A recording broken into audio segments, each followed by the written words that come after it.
विपक्षी दल एकजुट होकर सिर्फ पीएम मोदी पर निशाना साध रहे हैं, लेकिन विपक्ष के पास ना तो कोई विजन है और ना ही कोई नेता।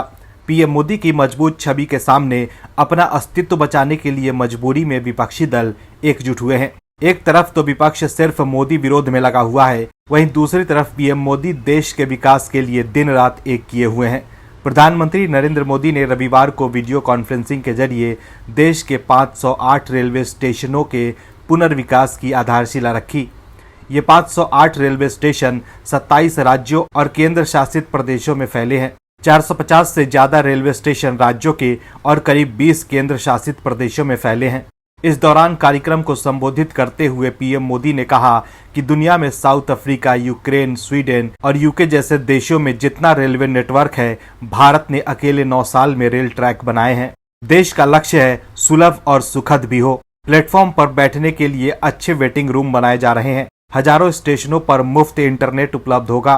कुल मिलाकर देखें तो पीएम मोदी का काम बोल रहा है, लेकिन विपक्ष अपने ही जाल में फंसता जा रहा है। इस खबर में बताएंगे आपको कि कैसे विपक्षी दल एकजुट होकर भी एक दूसरे की पोल खोल रहे हैं और कैसे आम आदमी पार्टी के मुखिया अरविंद केजरीवाल की मुश्किलें बढ़ गई है। इसके अलावा भी कई और खबर के बारे में बताएंगे आपको। बने रहिए हमारे साथ अंत तक। आम आदमी पार्टी के मुखिया और दिल्ली के सीएम अरविंद केजरीवाल को बड़ा झटका लगा है। गुजरात यूनिवर्सिटी मानहानि केस में अरविंद केजरीवाल के लिए बुरी खबर आई है।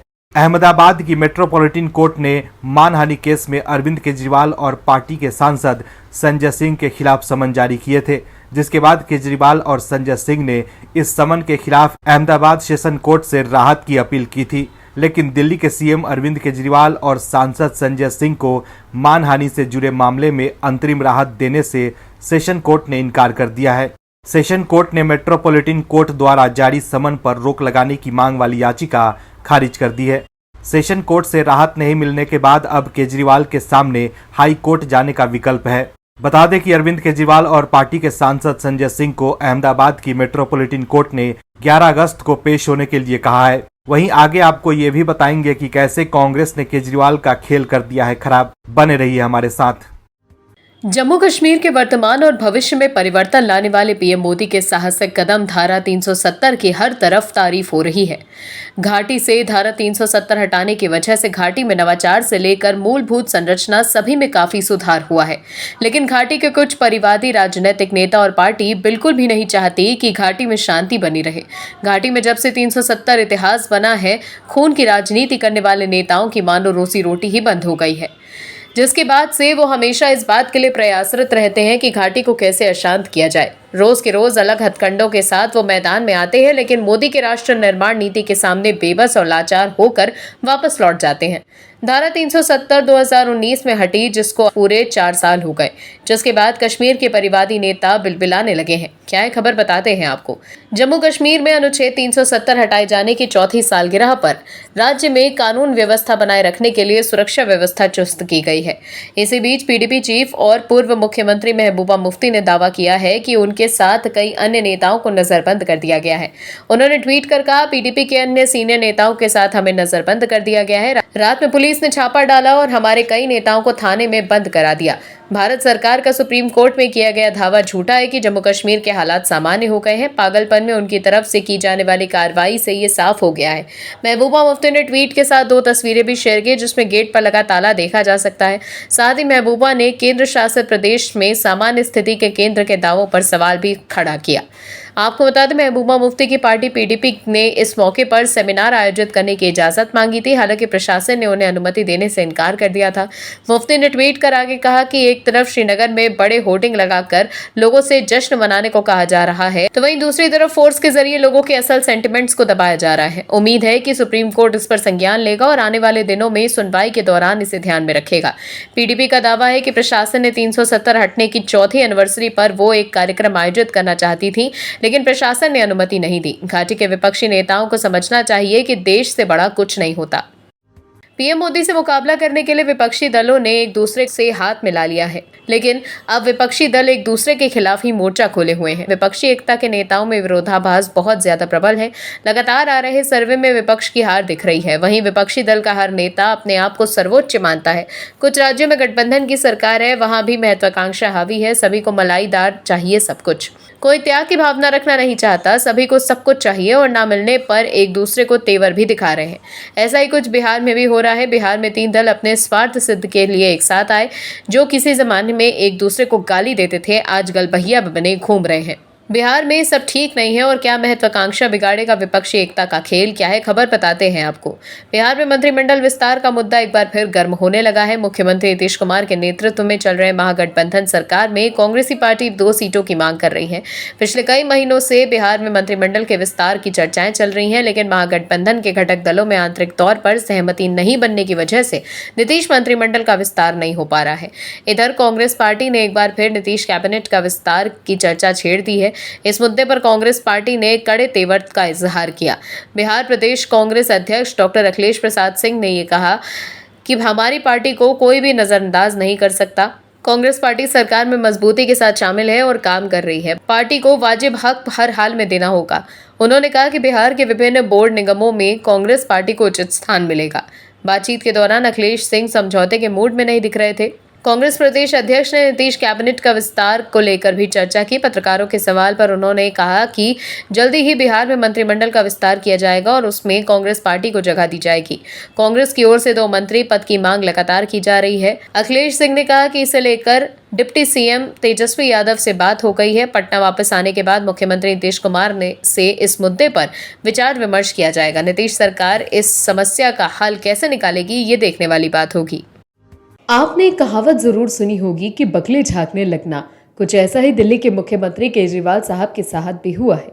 विपक्षी गठबंधन में शामिल होकर केजरीवाल ऐसे खुश हैं जैसे वो पीएम बनने वाले हैं, लेकिन कांग्रेस ने केजरीवाल साहब की ऐसी बेइज्जती कर दी है कि अब पार्टी की जगहसाई हो रही है। केजरीवाल जोश जोश में अपनी तारीफ खुद ही करने लगे हैं, लेकिन फिर उन्हें कांग्रेस की ओर से ऐसा झटका मिल गया कि सब हैरान रह गए।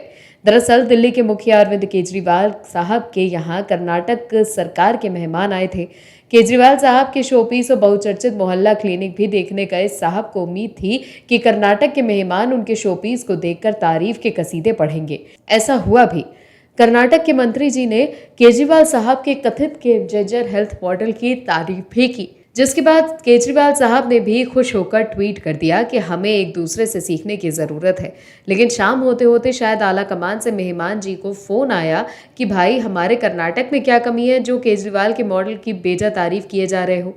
भले ही हम लोग विपक्षी एकता के नाम पर कथित इंडिया में एक साथ हों, लेकिन हमारे दिल थोड़े ही ना मिले हुए हैं, तो भाई तारीफ अधिक ठीक नहीं है। और जैसे ही शाम को मंत्री जी के सुर बदले तो आम आदमी पार्टी के लिए असहज स्थिति हो गई और नेताजी ट्रोल हो गए। कौन है कर्नाटक के मंत्री जो तारीफ पर तारीफ के बाद सुर बदलने लगे और उसकी वजह से ट्रोल हो गए?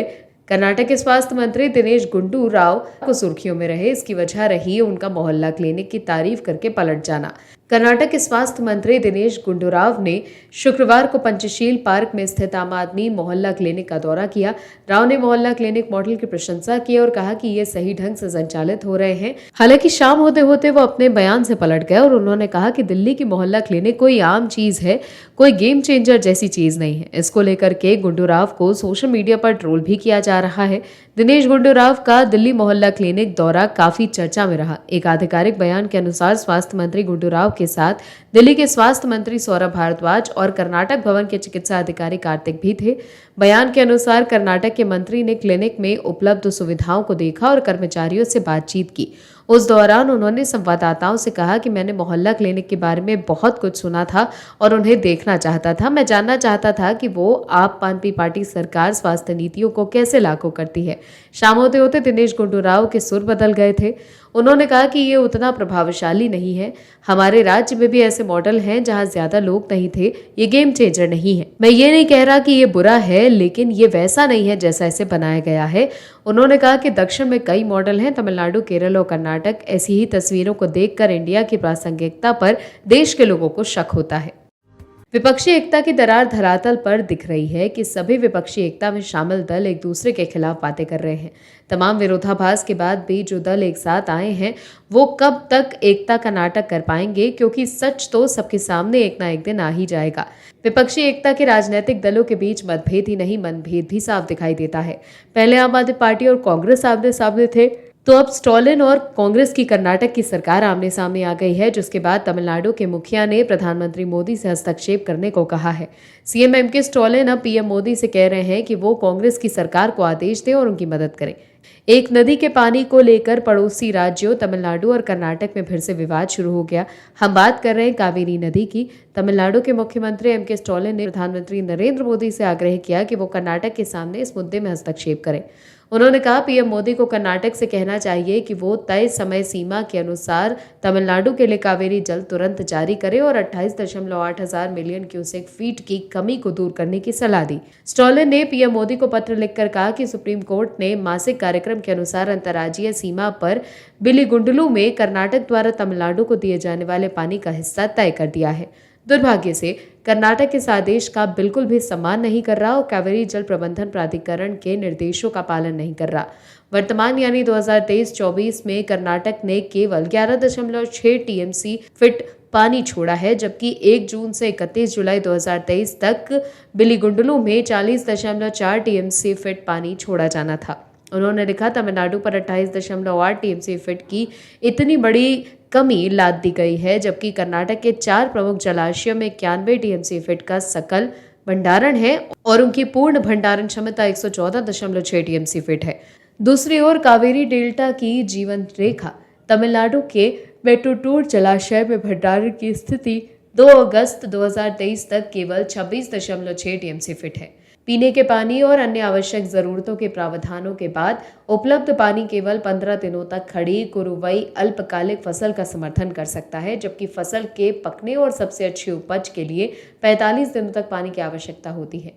सीएम स्टॉलिन ने कहा कि इस अनिश्चित स्थिति को ध्यान में रखते हुए उन्होंने 5 जुलाई 2023 और 19 जुलाई 2023 को केंद्रीय जल शक्ति मंत्री के साथ इस मुद्दे को उठाया था और उनसे आग्रह किया था कि वो कर्नाटक को सुप्रीम कोर्ट द्वारा निर्धारित डिलीवरी शेड्यूल का पालन करने की सलाह दें और CWMA को निगरानी करने का निर्देश दें। अब देखना यह है कि क्या विपक्ष दल के हस्तक्षेप करने के बाद 2 राज्य का विवाद सुलझ जाएगा या पीएम मोदी को बीच में आना ही पड़ेगा। सीएम स्टॉलिन कांग्रेस के साथ ही विपक्षी गठबंधन में शामिल हैं और अब उन्होंने पीएम मोदी से कांग्रेस की कर्नाटक सरकार की शिकायत कर दी है। और भी वीडियोस देखने के लिए चैनल को सब्सक्राइब करें और बेल आइकन को दबाएं।